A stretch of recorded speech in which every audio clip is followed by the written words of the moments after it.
What's up guys? Tito Wawin is back. Isang mapagpalang araw sa inyong lahat. At ngayong ay Friday. Ayan, at ako ay pupunta ng supermarkets. At ako bibili ng pangsahog doon sa akin lulutuing ulam mamaya. At pag uwi ni Mrs. kakain na lang kami. So, musta kayo? It's my third day of So, noong unang 2 araw, hindi ko talaga ditula sa bahay. Sobrang sakit ng katawan. At ayun nga, at pag si Mrs. wala, magluluto ako, nakapaglinis na rin, napaglaba. So, tulong-tulong ba pag narito sa abroad? Pag kayo mag-asawa, kailangan talaga itulong. Pag ako may pasok at siya naman ang wala, siya naglalaban ng aking uniforme. At yan, at andito na ako sa supermarket dito sa May Medina, malapit sa amin. At ako bibili ng sibuyas, bawang, kamatis. Yan, sibuyas. Napakamali ng sibuyas. 5 dirhams. Kamatis. 5 dirhams ang 1 kilo. Yan, siling haba. Masarap din sa ginatan na. Ginatan tilapia pala lulutuin ko. Yan, talong. Kumuha ako ng 2. At saka nag-extra ako ng yung gata. Ayan, akin mo ng inasnan at nilagyan ng konting magic sarap yung isda at bago ko iprito. Ayan, pinapaint ko pa ang kawali. And then, ang sinasayang namin, ginagamit namin ni Mrs. ay brown rice. Medyo iba-iba talaga ang brown rice. Pero ang iba, hindi makain ng brown rice. Laging katulad natin mga Pilipino, yung mga white rice talaga.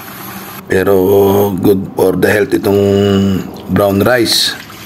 Yan, at akin ng mamaya ay sasalang at may tamang takakuan ng tubig. Bali 2.5 isang cup. So nilagay ko yung 5 cups. Yan. So yan, din ako kumuha sa mineral water baka akala niyo sa gripo.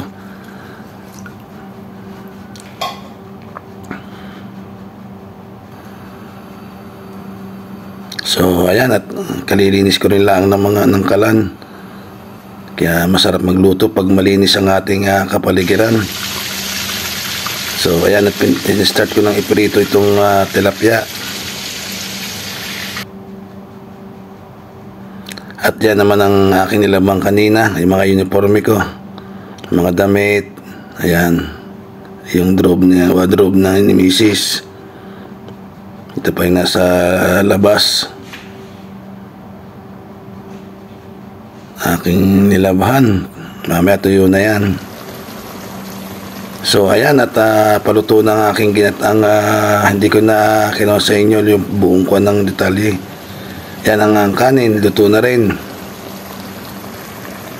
So hintayin ko. Meanwhile, so yun nga guys, katatapos lang namin kumain ni Mrs. At medyo naparami ang kain, masarap yung ginataan. So yun lang, na-advise ko sa mga siyempre mag-asawa, kailangan kayo tulungan.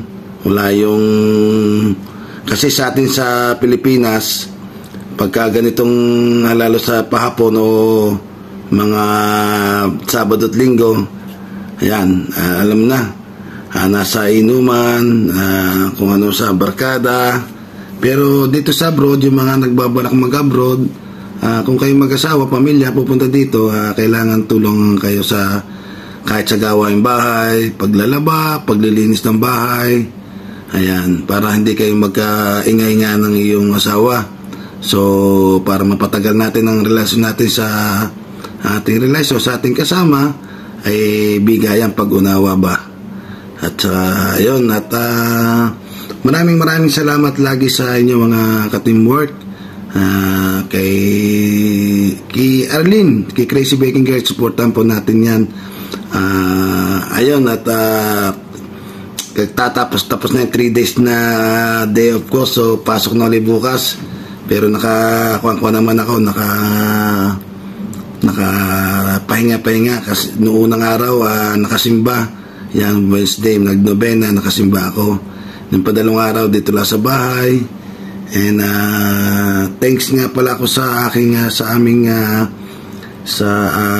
administration sa amin sa ospital at may award kami binigay dahil during nung weather dito sa UAE yung umulan, doon kami natulog sa pasyente. So mga heroes daw kami.